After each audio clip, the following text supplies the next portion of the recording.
Hey everyone, I'm Nick, and this is Super Awesome Film Club episode 27, coming to you from Oakland, California. This is season 3, wherein we discuss films that made each of us love film, and it's my turn. We're here today with our usual panel, our movie philosopher, Io Blair-Freese. Wave hi, Io. Hi. And our usual benevolent overlord, Adelaide Blair. Hi. Hi, Adelaide. After being on hiatus for a few months while I graduated and moved here to beautiful California, we're back, and I'm finally up to bat with the first of my 3 films. And today we're going to be talking about Tom Ford's 2009 film, A Single Man. Okay, so there's this guy. His name is George, and George is sad. George, a.k.a. Colin Firth, is sad because his partner of 10 years, Jim, a.k.a. Matthew Good, died tragically in a car crash.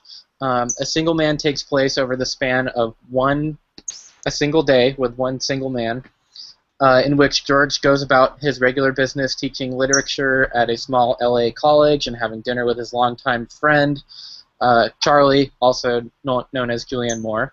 George also has a bit of a stalker in the form of one of his students, Kenny, also known as Nicholas Holt, and Kenny shows a bit more than a passing interest in George, and we'll talk about that more. There's tension. Throughout the day, he has numerous encounters with people, and that remind him that life is worth living, and they literally color his senses and remind him why it's worth being alive. We'll talk about the literally coloring his senses part also. And finally, it's also more than alluded to that George plans on killing himself at some point during the day. And it's also worth noting that the film takes place in 1962 at the height of the Cuban Missile Crisis. It's very much a period piece. Okay, so one. Can you get your cat to kill that bird? She can't hear you. Okay. She's pretty squeaky too. She might start squeaking. So one of the reasons why this film resonated with me so much when I first saw it was because George is such a positive queer character, and I'll let you know what I mean by that. George is a really positive example of a queer dude, and one of the best and most real queer characters, in my opinion. And I first saw this film at a time when I really needed to see a positive queer character, right as I was graduating high school. And I think George is positive because he's matter-of-factly gay in 1962, which is a big deal. And he's an academic who just happens to be gay. And he's definitely a tragic figure, but he's not tragic because of his sexuality. He's tragic because the love of his life has died. And, you know, it is a very serious, dour film, but it's not serious because George is gay. Does that make? Do we all agree with that? That makes a lot of sense. I hate the tragic gay character. Yeah, it's been done before, you know. Well, it's the tragedy is always that having to do with the gay part, or they can't handle it, or like he's a dude and he's going about his life. Yeah, and he certainly faces a few setbacks because of his sexuality, like Jim's family not wanting him to come out to the funeral when he gets the phone call, and the neighbor across the street saying that he wants to throw him in the Scorpion Coliseum. Because he's light on his loafers. Yeah, because he's light on his loafers, but he's not wearing loafers. That is a hilarious scene, by the way. Yeah, he's describing her brother and how he does her makeup, or he's always dressing her and stuff. That's a pretty awesome scene. Yeah, there's a lot of those. And for what it's worth, I think A Single Man is one of the most graceful adaptations of a novel that I've seen, and I guess this won't mean a lot to people who haven't read the book. I saw the movie before I read the book. So a little background on that. It was written by Christopher Isherwood in 1964. And watching this film, you get the sense that Tom Ford, director, really, really loves his book. And most of the dialogue is straight out of the novel. And he does a nice job of bringing a visually depicting the subtext in the book, and that's most notably this whole bit about George wanting to kill himself, because none of that is in the book, and it's revealed in the film not through dialogue but just from image. George, like, cleaning his revolver and buying bullets and all that. There's no dialogue in any of those bits, but it's definitely embedded in the subtext of the novel, and I really appreciated that. Yeah, it's so. And the third thing I want to talk about is how hyper stylized it is. And watching it a few nights ago was the first time that I realized that somebody could possibly find that distracting. It doesn't bother me any, but bits of it kind of look like a Gucci commercial, and that makes sense because Tom Ford, the director, this is his first and only film. Tom Ford is a fashion designer and was in charge of Gucci for a while. And I'm not saying that's a bad thing, but it's a thing, and it requires a bit of buy-in on the part of the viewer. Like from the costumes, the perfect suits and fedoras and braids in the little girl's hair, and Julianne Moore's eyeliner, to the slow motion shots of my favorite is the one of George in his car when he shoots the kids. It's priceless. To the intermingling of the really highly saturated images with the really drained gray ones, and so with that, for those of you who haven't seen this film, most of the film, the shots are really washed out and gray, and then there are these moments throughout where George has a moment where he is reminded why life is worth living, like when he sees these hot tennis players, or when he compliments the receptionist's hair in his office. The image on the screen gets really saturated, and it's I think it's very important to the film that it's there, but it's really stylized and kind of heavy-handed. It doesn't bother me, but I can see how it might be distracting for other people. So I'm curious to hear what you two have to say about that. Yeah, that's what I think about A Single Man. So enough of me. What do you think, Heidi? Adelaide? So I think this is a really lovely film. I think what's really interesting about it is very sensual, and such to the point that it is almost unbearable at points for me to look at. Like, it's so intimate that I could not actually look at the screen, although it is not in any way about sex. This is a movie that is about love, and it is the love between George and Jim, the love between him and Charlie, the love between him and Nicholas Hoult, who plays Kenny, who knows that something's wrong with George. Mm-hmm. And there is that definite sexual tension there, but Kenny's not there, he's not there for that reason. He's there because he's worried about George. And if something happens. Yeah. But it doesn't. And right. Kenny finds the gun and sleeps with it in order to keep it from George.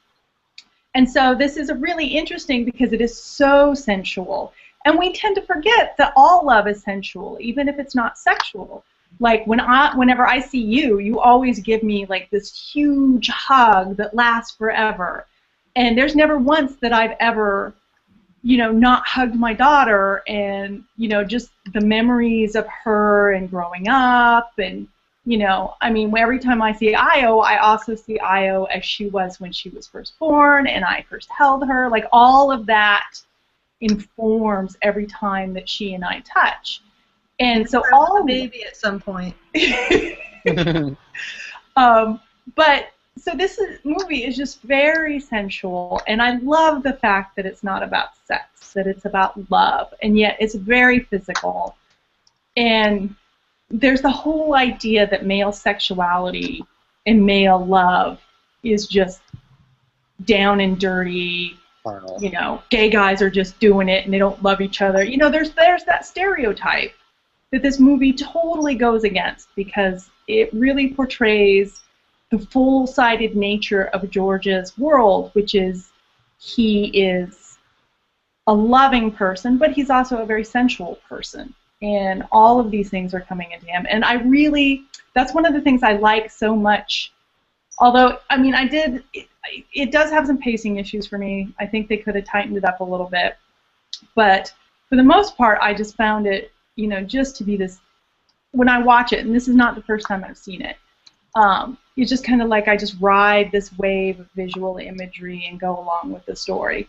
And what's interesting is I had remembered the scene between George and Charlie where she laments the fact that he cannot love her. And she makes a couple missteps. And I had remembered that as being much more traumatic than it actually was, because they love each other so much that and it's obvious. Yeah, and when she missteps and just talks out of her ass about, him, maybe his love for Jim was not as real as what she and he could have had. He corrects her, but he corrects her with compassion. Like, he loves her, and she's obviously very flawed. And drunk. Yeah, and drunk. But he has compassion for her, and he doesn't take it, but neither does he explode at her. And it was a much more loving scene than I had remembered it being. Like, I had some trepidation about watching it, I think primarily because of that scene. And then I watched it, and I was like, I don't know what I was thinking. This is actually really lovely.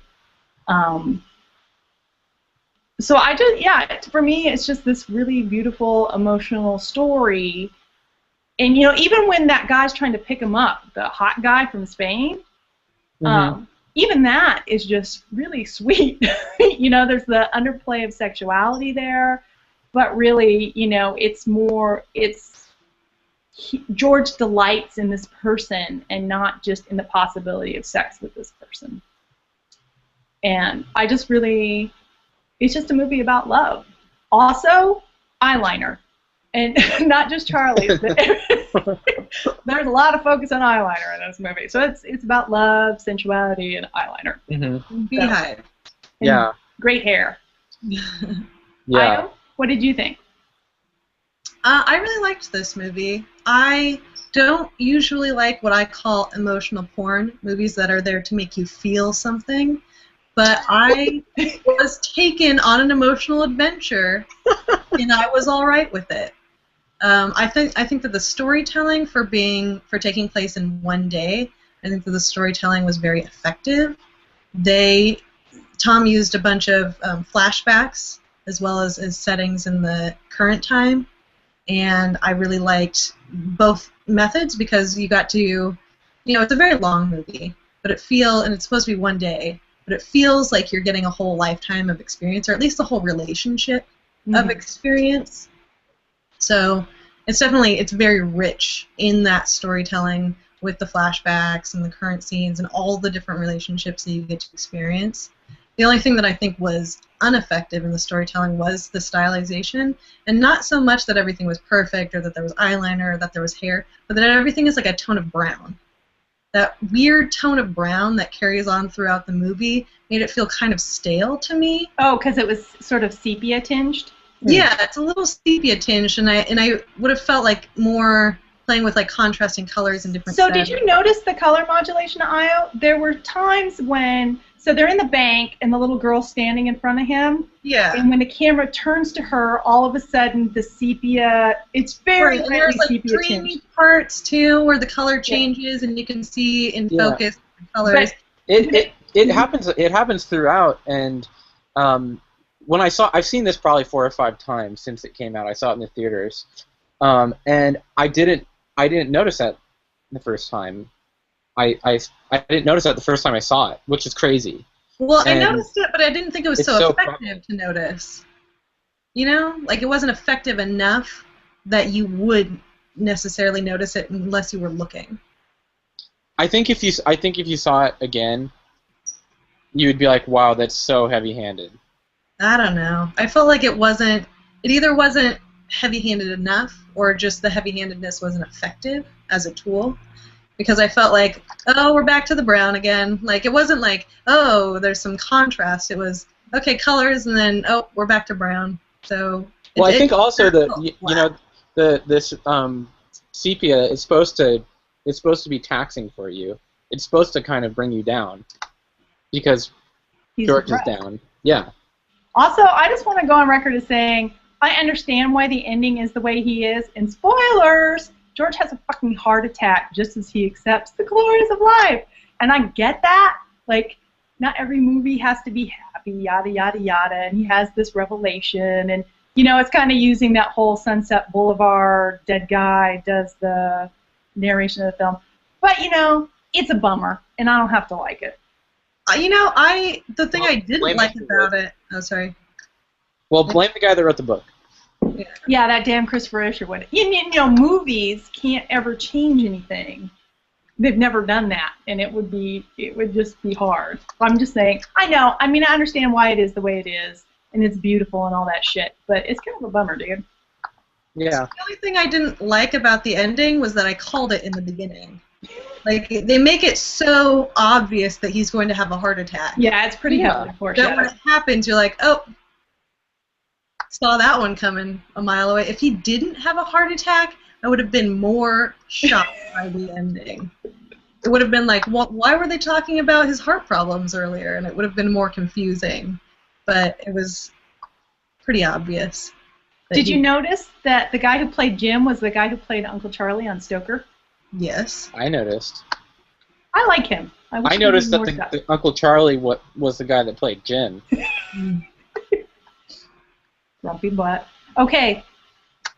It is a really draining movie emotionally, and like it doesn't really matter who you are and what kind of situation you're in when you're watching it, whether like you can identify with a loved one dying or not. But like, I think the second time I saw this, I watched it with my grandma, and I was really excited to watch it with her because I thought she'd really dig it.